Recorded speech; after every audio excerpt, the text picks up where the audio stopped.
সরকারকে দেখাইতে হবে না যে কর্মচারীরা সবাই এ ব্যাপারে সোচ্চার।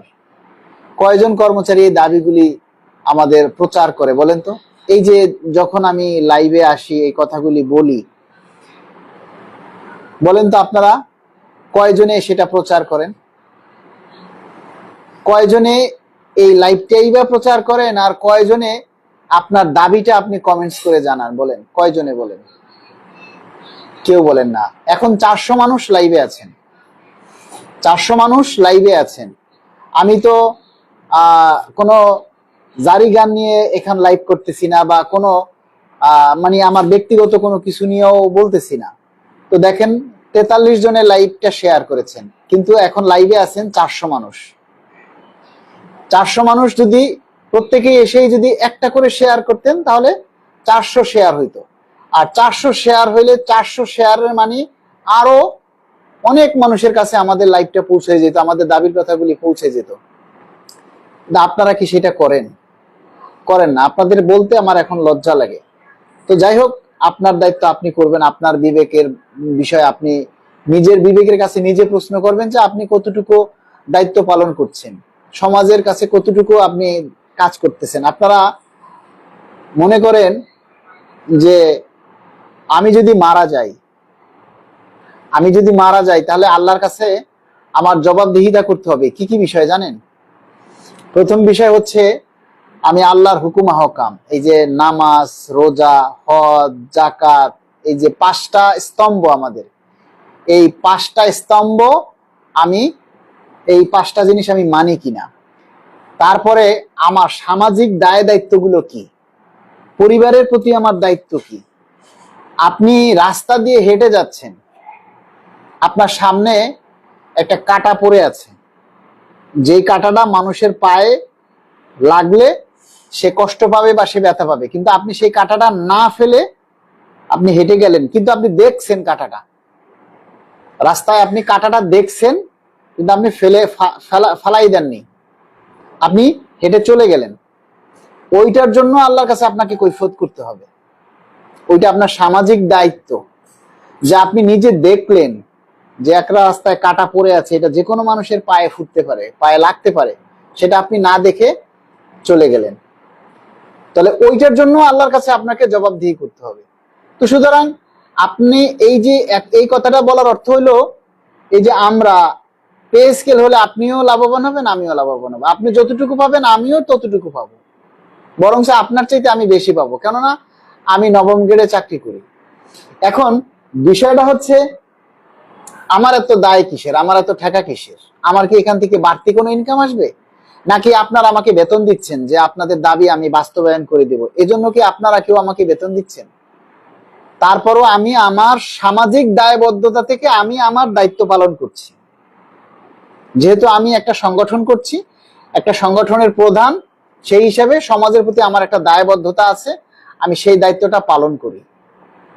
এখন দায়িত্ব কি শুধু আমার একার? আপনাদের দায়িত্ব নেই? আমরা সবাই মিলে যদি আমাদের এই দায়িত্বগুলো আমরা পালন করতাম, তাহলে আমাদের এই দাবি অনেক আগে বাস্তবায়ন হতো, অনেক আগেই আমাদের এই দাবিটা আদায় হতো। এবং আমরা সরকারের কাছে চাই, কিন্তু চাওয়ার মানুষ নাই, চাওয়ার মানুষ নেই। দেখেন আজকে আমি কিন্তু কথা বলতেছি খুব আস্তে আস্তে, সফটলি কথা বলতেছি, কারণ আমায় এই যে কথা বলতেছি আমার কিন্তু চাপ পড়তেছে। জানি না হয়তো আল্লাহ আমার নসিবে কি রাখছে, আমি সেটা বলতে পারি না। তবে আপনারা আমার জন্য দোয়া করবেন যেন আল্লাহ আমাকে দ্রুত সুস্থ রাখে, শারীরিক মানসিকভাবে সুস্থ রাখে। আমার শুধু এতটুকুই ইচ্ছা যে আমি আজ হোক কাল হোক প্রতিটা মানুষকেই মরতে হবে। আমি শুধু এতটুকুই চাই যে মৃত্যুর আগ পর্যন্ত যেন আমি মানুষের কল্যাণে নিঃস্বার্থভাবে কাজ করতে পারি, এটাই আমার চাওয়া।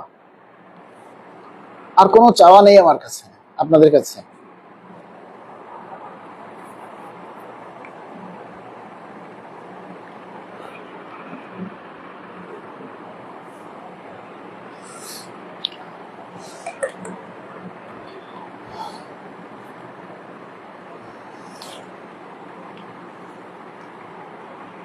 মানুষ যেন এতটুকু বলে যে মালিক ভাই ছিল, যে মানুষের জন্য কাজ করে গেছে, নিঃস্বার্থভাবে মানুষের জন্য কাজ করেছে, মানুষ গালি দিয়েছে, মন্দ বলেছে, তারপরও সে থেমে যায়নি, মানুষ কর্মচারীদের দাবি আদায়ের জন্য কাজ করেছে।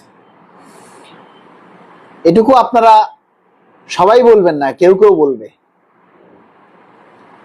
অনেকেই দেখি আমাদেরকে আজে বাজে মন্তব্য করেন, গালি দেন বা এটা সেটা বলেন, অনেক কিছুই বলেন। এটা যার যার ব্যক্তিগত মত, যার যার ব্যক্তিগত অভিরুচি। সবাই তো আর প্রকৃত মানুষ হয় না, সবাই প্রকৃত মানুষ হয় না। তবে আপনাদের আরেকটা কথা বলি, আপনারা যারা অভিভাবক আছেন, অভিভাবক আছেন, আপনাদের প্রত্যেকেরই ছেলে মেয়ে আছে যারা এবার এসএসসি পরীক্ষা দিচ্ছে বা এইচএসসি পরীক্ষা দিচ্ছে। আপনারা জানেন যে এখন শিক্ষার্থীরা একটা আন্দোলন করছে। আপনারা আপনাদের ছেলে মেয়েদেরকে সাবধান করুন, তাদেরকে প্রোটেকশন দিন, তারা যেন এই সমস্ত আন্দোলনের নামে রাস্তায় না যায়। এই সমস্ত ছেলেগুলির ভবিষ্যৎ খুব খারাপ হবে। এখন যে সমস্ত শিক্ষার্থীদেরকে আমরা দেখছি রাস্তায় আন্দোলন করছে, শিক্ষামন্ত্রীর পদত্যাগ চাচ্ছে, এদের উদ্দেশ্য আসলে শিক্ষামন্ত্রীর পদত্যাগ নয়, তাদের উদ্দেশ্য এখন ভিন্ন খাতে প্রবাহিত হচ্ছে। আমরা চাই রাষ্ট্রের ভিতরে কোনো অরাজকতা নতুন করে সৃষ্টি না হোক। 5 বছর, প্রায় অনেক বছর, 17 বছর পরে একটা নির্বাচিত সরকার এসেছে, সেই সরকারকে কাজ করার সুযোগ দিন। আজকে যে শিক্ষামন্ত্রী দেখছেন, সেই শিক্ষামন্ত্রী এটা চেয়েছিল যে নকল মুক্ত একটা শিক্ষা প্রতিষ্ঠান হোক, এদেশের মানুষ, এদেশের ছেলেমেয়েরা প্রকৃত শিক্ষায় শিক্ষিত হোক। হ্যাঁ, প্রতিটা মানুষের কথায় ভুল থাকতেই পারে, আমাদের ভুল হয় না, আপনার ভুল হয় না, তো প্রত্যেকটা কথা নিয়ে তো ট্রোল করতে হবে, এটা তো ঠিক না। প্রত্যেকটা মানুষ যে ট্রোল করবে এটা আসলে উচিত না। যে সমস্ত শিক্ষার্থীরা দেখে আন্দোলন করতেছে, প্রত্যেকেই এগুলো আসলেই দেখা যায় যে এগুলি ঠিকমতো পড়াশোনা করে না, যেগুলো বকাটে ছেলে, তারাই দেখলাম যে আন্দোলনে যাচ্ছে, এই সমস্ত আন্দোলনে শরীক হচ্ছে। ভালো ছেলে মেয়েরা এই আন্দোলনে যাচ্ছে না, কারণ তারা তাদের ভবিষ্যৎ নিয়ে চিন্তা করে, তারা তাদের পরিবার নিয়ে চিন্তা করে।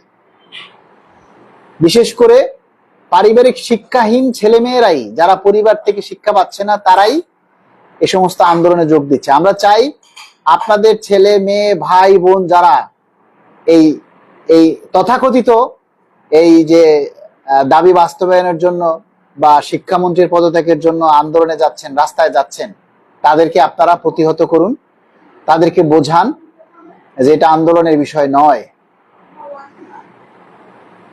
এগুলি নিয়ে শিক্ষক কোনো